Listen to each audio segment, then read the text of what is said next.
এখানে আমি একটা কড়াই নিয়েছি, কড়াইটা চুলায় বসিয়ে দিয়েছি। কড়াইটার ভিতরে এখন আমি কিছু টমেটো কুচি দিয়েছি।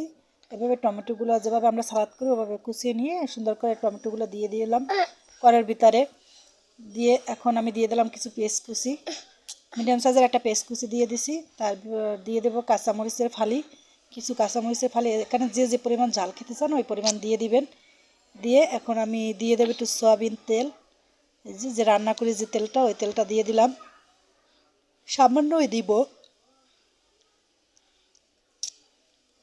দিয়ে দেব লবণ, এখানে স্বাদ মতো লবণ দিয়ে এখন ভালো করে নেড়ে চেড়ে আর কি সিদ্ধ করে নেব।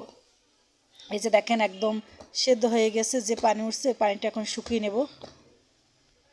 যে একদম নেড়ে চেড়ে এখন পানিটা শুকিয়ে নেব আর একদম এটাও গলে যাবে। এই যে দেখেন এই পর্যায়ে আমার হয়ে গিয়েছে। এখন আমি এখানে অ্যাড করে দেবো একটু সরিষার তেল, কাঁচা সরিষার তেলটা। এখন কিন্তু আমি চুলাটা অফ করে দিয়েছি।